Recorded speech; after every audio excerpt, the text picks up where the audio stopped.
샬롬, 주님의 평화가 함께 하시기를 간절히 바라겠습니다. 우리 기도함으로 속회공과 교육을 시작하겠습니다. 하나님 참으로 감사합니다. 우리들의 삶 가운데 주인이 되어주셔서 열려진 2월을 하루하루 보내는 가운데 있습니다. 특별히 우리 속회, 작은 교회인 속회들이 모일 때마다 기쁘고 행복한 시간이 되도록 인도하여 주옵소서. 오늘의 모든 일정도 주님께 의탁하오며 살아계신 예수 그리스도의 이름으로 기도드리옵나이다. 아멘. 네, 우리 한 주간도 잘 보내셨죠? 주님의 은혜가 함께 하시기를 간절히 바라겠습니다. 벌써 저희들이 2월 첫 주일을 보내고 또 두 번째 주일을 맞이하고 있고, 저희들은 이제 7과를 통해서 이제 이번 주일 지나고 난 뒤에 속회공과를 좀 나누려고 합니다. 지금 창세기가 계속 이제 흘러나가고 있는데요. 오늘 드디어 이제 아브라함에서, 아브라함, 그 다음에 사실 우리 저희 지난주에는 이제 늙은 종 이야기가 등장을 했고요. 오늘 요셉 이야기가 나오게 됩니다.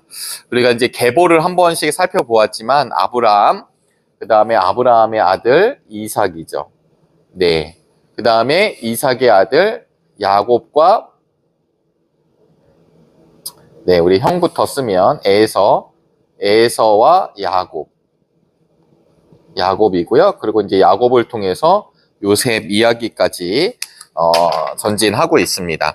그래서 오늘은 이 요셉의 이야기를 통해서 형통하게 하는 믿음이에요. 그래서 형통이라는 말을 결국 이제 성경에서도 쓰고, 사실 이 형통이라는 말은 세상에서도 참 많이 쓰는 말입니다. 오늘 본문은 창세기 39장인데, 창세기 39장은 요셉이 이제 팔려와서 보디발 장군의 노예로 들어가요. 그러나 그 노예로 들어갔던 요셉이 신실하잖아요. 그리고 자신의 삶 가운데 절망하지 않고 최선을 다해 그 삶을 살아나가다가 신임도 얻게 되고 신뢰를 받게 돼요. 그런데 문제는 유혹이 찾아오게 되고, 죄를 짓지 않기 위해서 한 그의 행동으로 인하여서 보디발 장군의 아내로 말미암아 그가 감옥에 갇히는 이야기로 이제 전개가 됩니다. 그러니까 사실은 본문 자체는 창세기 39장은 뭔가 인생이 안 풀린 이야기인데, 이 안 풀린 이야기를 가지고 우리 속회공과도 그렇고 본문도 그렇고 성경도 그렇고 형통에 대한 이야기를 하고 있습니다.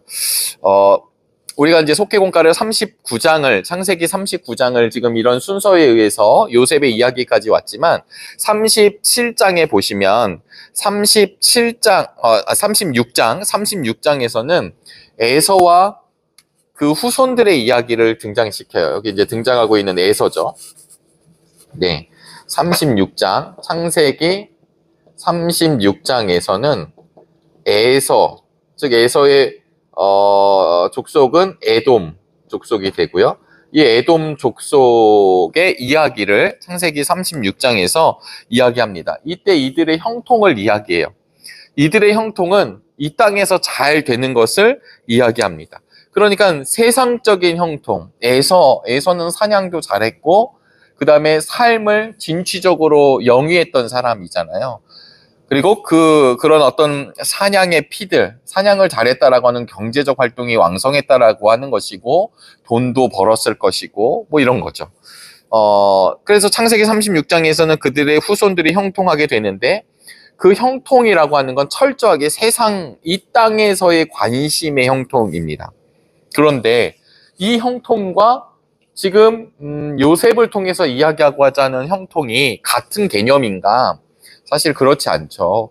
우리가 이런 의문 속에 참 많이 빠져 있지만, 결국은 세상에서 내가 고난을 받느냐, 풀렸느냐, 내가 잘 살았느냐, 이런 부분들이 아니라, 사실 성경은 우리에게 무엇을 알려주고 있냐면, 우리가 이제 계속해서 말씀을 함께 나눌 때마다 하나님의 약속을 받는 사람들이잖아요.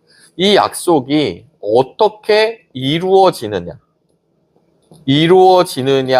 문제가, 이루어지느냐가 누구를 통해 이루어지느냐죠. 에서를 통해서는 하나님의 뜻이 이루어지지 않습니다.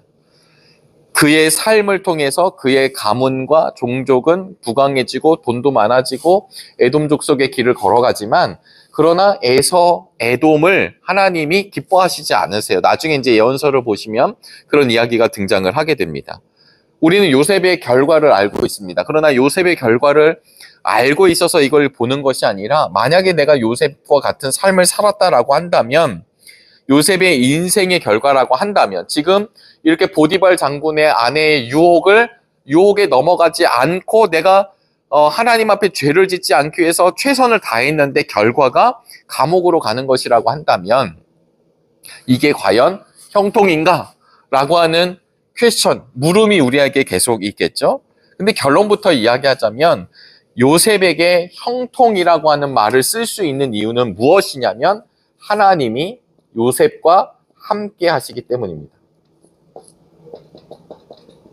이게 이 단어는 함께 하신다는 것은 임마누엘이시다. 임마누엘, 하나님과 함께 하는 거죠.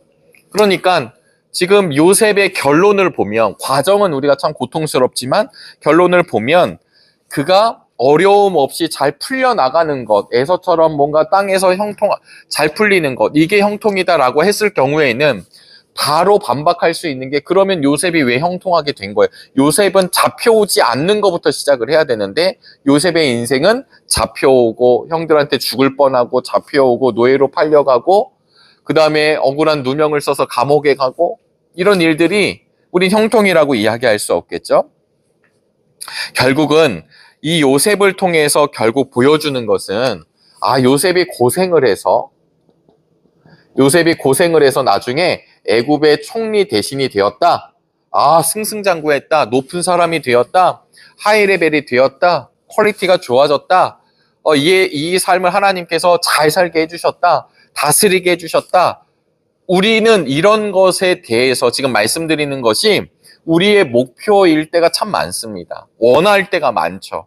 인간이라면. 그런데 요셉을 통해서 사실은 총리 대신이 되었어, 이것을 알려주고자 하는 것이 아니라, 사실은 이 과정 속에서, 그럼 요셉이 총리가 된 이유가 무엇이었을까요? 이렇게 이야기가 끝나지 않고, 총리였던 요셉을 통하여서 하나님이 선택한 그 백성, 아브라함의 후예들, 아브라함과 이삭과 야곱과 요셉의 뒤를 이어서 하나님의 약속이 흘러가고 실현할 하나님의 사람들을 보호하여 주시고, 그리고 그 가뭄으로부터 이겨내게 하여 주시고, 그리고 그런 뒤에 하나님의 손길과 섭리를 통해 결국은 하나님의 말씀이 이루어지는 것을 보여주는 것을 이 창세기를 통해 말씀하고 계시거든요.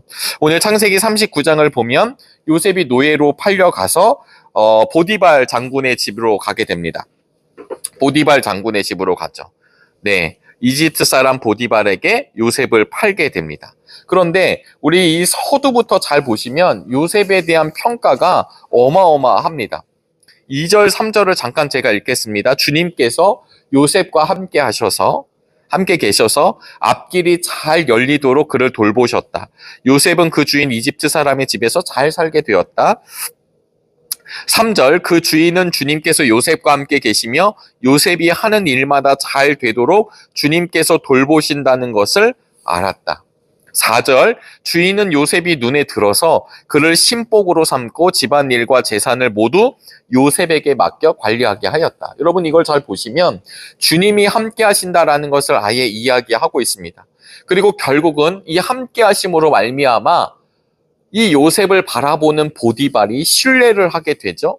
신뢰를 했기 때문에 자기의 집안일과 재산을 모두 요셉에게 맡겼다. 여러분, 누군가에게 무언가를 맡길 때요, 신뢰할 만한 이에게 맡기죠. 내가 믿지 못할 사람에게 어떻게 곳간을 맡길 수 있겠으며 내 약속을 할 수가 있겠으며, 그건 불가능한 일이죠.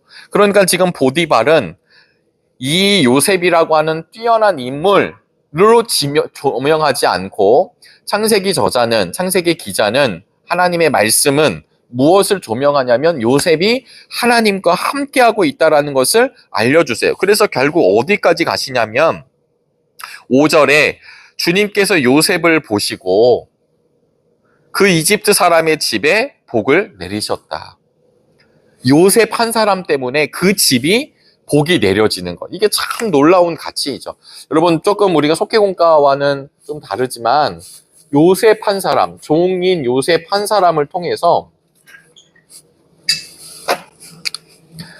주인, 이 한 사람을 통해서 주인까지 복을 누린다. 이 은혜가 우리한테 있게 되길 바랍니다. 이것을 우리의 삶에 좀 적용을 해보면 우리 속장님 한 분이 계심으로 말미암아 교회가 어렵고 삶이 어렵고 속돈들의 삶이 어렵고 잘 우리가 힘들지만 그 속장님 한 분으로 인해서 그 속회가 산다라고 하는 것으로 이야기할 수 있어요. 하나님 앞에 신실하게 있는 한 사람, 하나님과 함께 하심을 날마다 경험하고 고백하는 한 사람, 그 한 사람을 통해 하나님은 그 공동체에, 그 가문에, 그 사람들에게 같은 복을 내려주신다. 그러나 이 복을 내리는 가운데서도 지금 요셉의 신분은 노예입니다. 요셉의 신분은 변화되지 않았어요. 그는 신분이 바뀌었거나 동등한 위치가 된 것이 아니라 그렇게 하나님의 복을 내려주시지만 계속해서 주인에게 인정을 받는 노예의 삶을 살아가고 있습니다. 결국 어디까지 가게 되었냐면 가정 총무까지 되죠. 가정을 다 관할하는 사람까지 되게 됩니다. 그러면서 성경은 이제 요셉이 어떤 사람이었는지를 보여주는데요. 6장 하반절에 가보니까 요셉은 용모가 준수하고 잘생긴 미남이었다. 용모가 준수하고 잘생긴 미남이었다. 그러니까 그가 참 이렇게 보기에도 좋은 사람이라는 것을 알게 합니다. 근데 이 말씀을 통해서 무슨 일이 벌어지냐면 보디발 장군의 아내가 이 요셉에게 관심을 보이기 시작한다라고 하는 것입니다. 당시 요셉의 나이가 얼마쯤 되었을까요? 요셉의 나이는 팔려올 때 한 17세 정도로 우리 창세기 앞장을 보시면 그 이야기가 쓰여져 있고, 그리고 지금 이 창세기 39장은 한 10여 년 정도 흐른 것으로 보기 때문에 뭐 정확한 나이는 우리가 알 수는 없지만 17세 정도에 팔려오고 뭐 오차가 있겠죠. 그러니까 대략 10년 정도가 지났으면 20대 중후반, 가장 혈기가 왕성하고 멋지고, 이런 우리 이제 이렇게 속회공과 저희가 청년부가 아니니까 청년의 때를 보낸 우리 속장님들, 지역장님들, 네, 저도 젊은 목사이지만 청년의 때는 이제 훨씬 지나가 있잖아요. 네, 그러나 우리가 이제 마음만큼은 또 우리의 삶에 주어진 삶에서 청년의 삶을 살기를 원하는데요. 어쨌든 육체적으로는 청년의 때를 지났잖아요. 요즘 이제 큰아이가 6학년이고 이제 졸업하고 중학교 입학을 앞두고 있는데요. 날이 다르게 이렇게 아이가 단단해지고 이렇게 자라나는 게 느껴집니다. 뭐 이제 둘째는 5학년이 되는데 둘째를 보면 아직 애기 같죠. 어린이. 근데 이제 어린이에서 청소년. 그리고 이 청소년기를 보내면서 막 아이들이 막 혈기 왕성해지고 발육 상태가 좋아지고, 그러면서 어느 정도 그 자라나는 시점이 멈추고 난 뒤에는 청년의 때를 맞이하잖아요. 얼마나 예쁜가요? 얼마나 멋지나요? 오늘도 이렇게 지나다니다 보면 교복 입은 아이들을 이렇게 볼 때가 있어요. 근데 다 기억나시죠? 예전에 이렇게 학창 시절을 다닐 때는 어떻게든 다르게 해서 더 멋지게 보이려고 하지만 교복 입은 그 자체가 참 예쁘고 순수하다. 아이들끼리는 서로 뭐 여드름이 났고 뭐 내가 여기가 눌리고 뭐 어쩌고 저쩌고 자신의 외모에 대해서 평가를 할지 모르지만 좀 큰 어른의 입장에서 교복을 입고 지나가는 우리 아이들을 딱 바라보면요, 그 아이가 예쁘냐 안 예쁘냐가 아니라 그 자체가 예쁘다라는 것을 느낄 때가 참 많이 있거든요. 마찬가지 아닐까요? 그런데 이게 이제 존재론적 아름다움을 떠나서 성경은 외모가 준수하고 용모가 준수하고 잘생겼다고 하잖아요. 그러니까 이 보디발의 아내가 이제 들어오기 시작합니다. 여기서도 영적으로 우리에게 알려주시는 게 참 많아요. 보디발 장군의 아내가 포기하지 않습니다. 무엇을요? 이 유혹의 손길을 포기하지 않아요. 끊임없이 들어옵니다.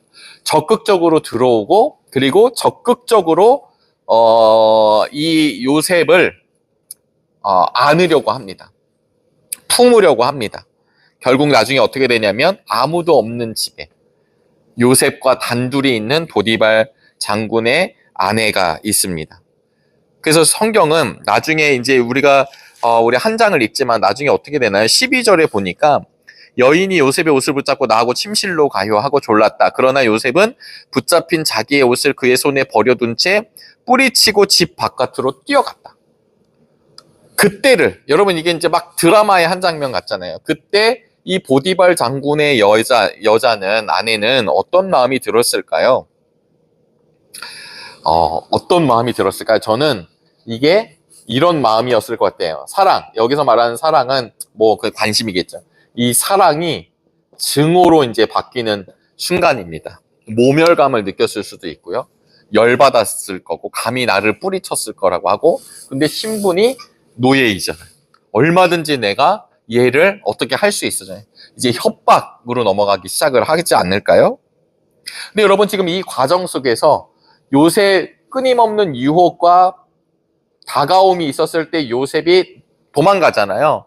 이때 요셉이 한 게 뭐가 있나요? 요셉은 하나님 앞에 죄를 짓지 않고자 최선을 다해서 그 자리를 피했습니다. 그러면 어떤 일이 벌어져야 될까요? 그러면 더 좋은 일이 좀 벌어져야 되지 않을까요? 그런데 성경은 그냥 쭉 계속 전개가 됩니다. 결국 19절, 주인은 자기 아내에게서 당신의 종이 나에게 이 같은 행패를 부렸어요 하는 말을 듣고서 모함이죠. 화가 치밀어 올랐다. 나를 농락했다. 입장이 완전히 바뀌어졌습니다. 여러분 이게 우리들의 세상 아닌가 싶은데요. 내가 아무리 진실하게 서 있다 할지라도 모함하고 다른 이야기라고 나의 유익과 나의 이익과 내 판단과 기준으로 다른 사람들을 얼마나 할 수 있는지 내려 누를 수 있는지. 그래도 우리는 교회 안에 있고요. 우리 믿음의 성도님들은 그래도 우리 권사님들을 뵈고 그러면 정직하게 사시려고 애를 쓰시는 거 보이거든요. 하나님 앞에 헌금하실 때도 또 무언가를 할 때도.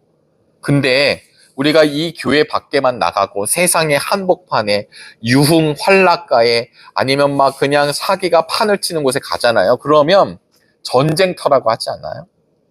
전쟁터입니다. 요셉은 하나님 앞에서 죄를 범하지 않으려고 하다가 감옥에 갇히게 되었다. 그런데 오늘 속개공과의 제목은 형통하게 하는 믿음이다. 이게 어떻게 하나가 될 수 있을까요? 여러분 이게 우리에게 큰 시험거리가 되지 않기를 바라고요. 이것이 이해가 될 수 있기를 주님의 이름으로 소망합니다. 왜냐하면 지금 우리가 알고 있는 세상에서 잘 풀려지는 거, 잘 되는 거, 이 형통과 하나님이 지금 말씀하시는 요셉을 통해 보여주시고자 하는 형통이 다르기 때문입니다. 결국 형통이라는 건 무엇이냐면 디모데후서 3장 12절에 있는 말씀처럼 그리스도 예수 안에서 경건하게 살고자 하는 자는 핍박을 받으리라. 여러분 이게 이해가 되지 않잖아요. 예수를 믿으면 잘 된다는데 이 잘 된다는 게 아니라 오히려 세상 앞에 핍박을 받는다라는 것입니다. 요셉을 떠올려 보시면 요셉이 하나님 앞에 죄를 짓지 않으려고 신실하게 애를 쓰며 걸어갈 때 그의 결과는 감옥이 되었다라고 하는 것입니다.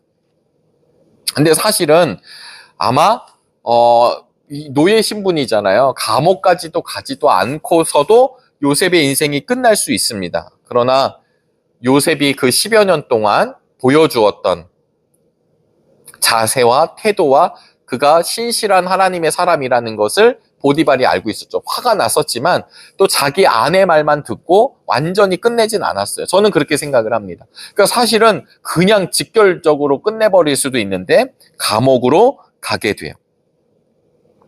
하나님이 살아계시면 어떻게 이런 일이 일어날 수 있을까요? 라고 하는 질문이 사실 우리는 살아가다 보면서 있을 때가 참 많이 있습니다. 근데 오늘 성경의 주인공인 요셉은 하나님 안에서 신실하게 살아가려는 그의 삶 가운데 계속해서 안타까운 일이 있어요. 노드로 프라이라고 하는 비평학자가 있는데요. 이 노드로 프라이가 이 성경, 문학의 원형을 성경으로 보면서 성경에 대한 이야기를 하는데 유구조라는 것을 이야기를 해요. 그래서 이것을 구원의 원형이다 이렇게 표현을 하거든요. 근데 이 구원의 원형이라고 하는 건 이런 거예요. 우리가 어떤 자세에 있다가 점점 절망을 경험하는 거죠. 완전히 내 힘으로 아무것도 할 수 없는 절망, 유입니다. 절망을 했어요. 그런데 이 정점에 떨어지고 난 뒤에는 다시 올라감을 경험하는 거예요. 마치 요셉도 마찬가지죠. 아버지에게 아주 사랑을 받았던 아들이었는데 형들한테 버림을 받고 죽다 살아나고 팔려가고 이러면서 아주 그냥 밑바닥까지 내려가지만 결국 다시 요셉은 들려 올라가게 되어서 하나님께서 그 요셉뿐만 아니라 가문을 세워주시는 것을 이야기하고 있습니다. 그러면 이 과정 속에서 가장 핵심은 무엇일까요? 핵심은 이 요셉이 엄청나게 에너지를 써서 올라가는 것이 아니라 하나님께서 그를 다시 올리시는 거예요. 이것을 구원이라 이렇게 이야기를 합니다. 그래서 이 구원이라고 하는 이 구조 속에서 무엇을 알려주시냐면 형통함을 보여주시는 거죠. 결국 나중에는 이것이 형제들에게도 그 가문에게도 결국 요셉에게 있었던 하나님과 함께 하심의 역사가 계속해서 연결이 되는 것입니다. 우리가 이 부분을 시편에서 지금 고백하고 있는데요. 시편 106편입니다. 죄송합니다. 시편 105편이죠. 시편 105편 16절의 말씀에 보시면 이런 말씀이 있어요. 그 뒤에 주님께서 그 땅에 기근을 불러들이시고 온갖 먹거리를 끊어버리셨다. 그런데 주님은 그들보다 앞서 한 사람을 보내셨으니 그는 종으로 팔린 요셉이다. 여러분 이제 시편 기자의 고백인데 이 고백에서 무엇을 알려주시냐면 요셉이 그렇게 갔더라가 아니라 먼저 보낸 이가 하나님이심을 알려주죠. 18절 사람들은 그 발에 착고를 채우고 그 목에는 쇠칼을 씌웠습니다. 잡혀갔고요. 그리고 나서 감옥에 갇혔습니다. 마침내 그의 예언은 이루어졌다. 주님의 말씀은 그의 진실을 증명해 주었다. 옛날 성경에서는 뭐라고 이야기를 했냐면 옛날 성경에서는 여호와의 말씀이 응할 때까지라 그 말씀이 저를 단련하였도다 이렇게 표현하고 있습니다. 그러니까 요셉은 착고에 묶이고 이 머리에 칼을 쓰고 있었지만 도망 못 가는 노예 신분이었습니다. 그런데 결국 그는 나중에 간수장의 인정을 받아서 또 재반 사무를 보게 되고 그리고 왕과 조우하게 되고 그리고 결국은 이집트의 총리 대신 2인자까지 가게 됩니다. 왜냐하면 그러면서 이 이집트도 살리고 민족도 살리면서 준비하게 하는 시간을 만들게 되는 거죠. 그러니까 요셉의 형통이라고 하는 건 지금 특별히 본문 자체가 잡히는 본문이거든요. 이 본문을 통해서 알려주시는 게 무엇이냐면 형통이라고 하는 건 하나님의 말씀이 요셉을 단련해 가는 것, 하나님이 함께 하심을 드러내는 것. 그래서 나중에 창세기 45장 5절의 그 유명한 고백을 이렇게 요셉이 하게 됩니다. 요셉이 5절에서 내가 형들 앞에서 그동안 화가 났고 열받았고 힘이 들었지만 내가 용서해 줄게. 충분히 이럴 수 있잖아요. 그러나 요셉은 뭐라고 얘기하냐면 그러나 이제는 걱정하지 마십시오. 자책하지도 마십시오. 형님들이 나를 이곳에 팔아 넘기긴 하였습니다만 그것은 하나님이 형님들보다 앞서서 나를 여기에 보내셔서 우리의 목숨을 살려주시려고 그렇게 하신 것입니다. 하나님이 그렇게 나의 삶을 허락하신 것은 바로 형들을 내 핏줄을 살리기 위함이라고. 그래서 지나간 그 고난의 의미를 어려움의 의미를 알게 하신 것입니다. 여러분 예수님의 십자가도 마찬가지 않을까요? 아니 하나님의 아들이시라면 어떻게 예수님이 십자가를 질 수 있겠어요? 그냥 떡하니 바꿔내시면 되지 않을까요? 그러나 하나님은 우리를 로봇으로 만들지 않으신다는 거예요. 우리에게 인격을 주셨고 자유의 의지를 주셨고 그래서 내가 억지로 시켜서 절을 받는 것이 아니라 우리들이 스스로 여호와 하나님을 찬양하기를 원하신다라고 하는 것입니다. 그런 맥락에서 우리 하나님 아버지는 자신의 아들을 보내시죠. 요셉이 자신의 잘못으로 노예가 된 것이 아닙니다. 하나님의 뜻 가운데 그 길을 걸어가고 있다라고 하는 사실입니다. 요셉의 고난이라고 하는 것은 하나님의 말씀의 성취를 인한 차원의 고난이 이루어지고 있어요. 요셉이 막 뭘 잘못해서 맞고 있고 이런 것이 아닙니다. 하나님의 말씀이 응하고 드러난다라고 하는 뜻은 지금 이 시대에도 믿음의 성도들을 통해 하나님의 말씀이 드러난다라고 하는 것은 그 말씀이 이루어지기까지 하나님과 함께 하지만 그 실현의 시간들이 있다라고 하는 사실입니다. 그래서 만사형통이라는 말, 우리 찬송가에서도 만사형통이 있잖아요. 여러분, 만사형통이 이 땅에서 가능할까요? 만사가 형통하다. 만사가 형통하다. 근데 이 만사형통은 잘 풀려나가는 거, 어려움을 닥치지 않는 거, 그냥 떡하니 되고 떡하니 풀려지고 막 바뀌어지고 낫고 이런 것이 아니라 결국 만사형통이라고 하는 것은 하나님의 뜻이 우리를 통해 이루어지는 것입니다. 하나님의 뜻과 하나님의 약속이 하나님의 신실한 사람들을 통해 이루어져 가는 것. 복음이 확장되는 것, 하나님의 나라가 확장되는 것, 이런 것을 이야기할 수 있습니다. 우리 앞에서도 인생의 어려움을 만날 때가 있습니다. 그러나 그 인생의 어려움 앞에서도 우리가 뚜벅뚜벅 걸어갈 수 있는 일은 무엇이냐면 하나님의 말씀을 드러내려고 하신다라는 것을 기억하실 수 있기를 바랍니다. 434장이잖아요. 나의 갈 길 다가도록. 거기 보면 이렇게 가사가 있잖아요. 나의 갈 길 다가도록 예수 인도하시니 내 주 안에 있는 긍휼 어찌 의심하리요. 믿음으로 사는 사람 하늘 위로 받겠네. 무슨 일을 만나든지 만사형통하리라. 무슨 일을 만나든지 만사형통하리라.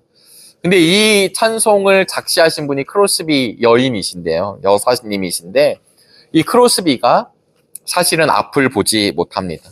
앞을 보지 못하는데 어떻게 만사형통이라는 가사를 쓸 수 있었을까? 왜냐하면 그 크로스비 자체가 하나님의 은혜를 경험했기 때문입니다. 육신은 고난 가운데 있죠. 앞을 보지 못합니다.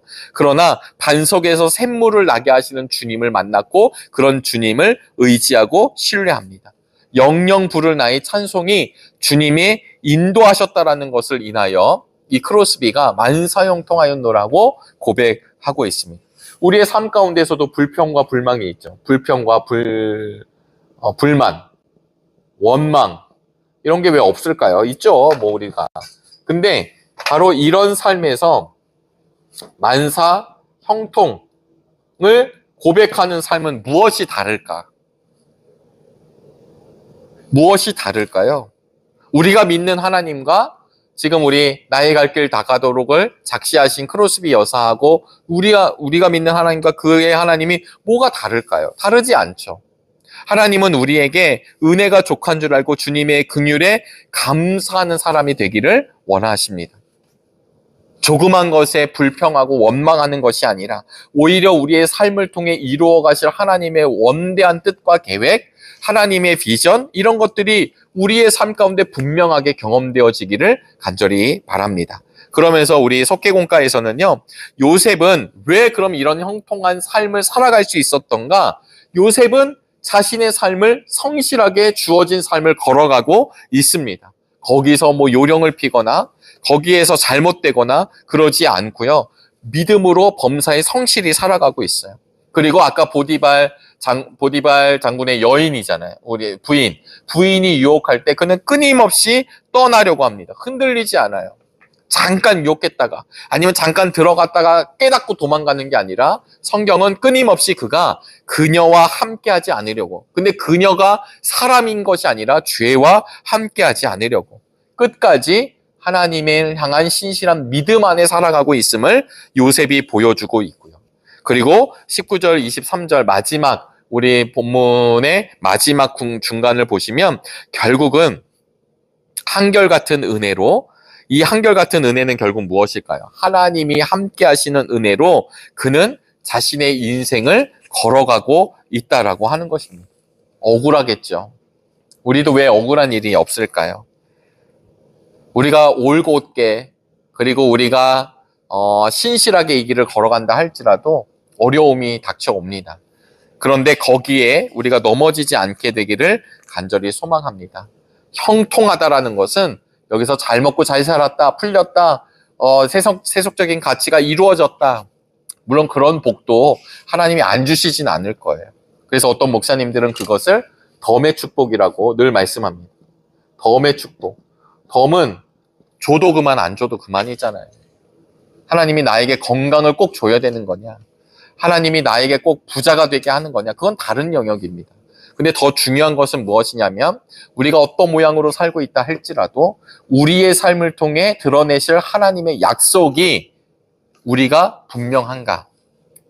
이 분명함을 가지고 우리 특별히 속회공과가 믿음의 영역을 놓고 지금 계속 나가고 있는데요. 또 그런 인물들을 바라보고 있는데요. 우리 요셉을 떠올릴 때마다 그 고난 중에서도 하나님의 약속과 하나님을 바라보며 신실하게 걸어갔던 이 삶이 우리의 삶, 그것을 형통이라고 한다는 사실을 기억하며 전진하실 수 있게 되길 주의 이름으로 소망합니다. 기도함으로 마치겠습니다. 하나님, 참으로 감사합니다. 우리의 삶이 하나님의 말씀이 실현되고 우리의 삶을 통해 하나님의 약속이 이루어짐을 경험하는 믿음의 삶이 되도록 인도하여 주옵소서. 우리 속장님들과 우리 귀한 부속장님들 또 우리 속도원들마다 함께 모일 때 이 형통의 삶을 간구하며 형통의 삶을 살아가는 우리 모두가 되기를 원하며 살아계신 예수 그리스도의 이름으로 기도드리옵나이다.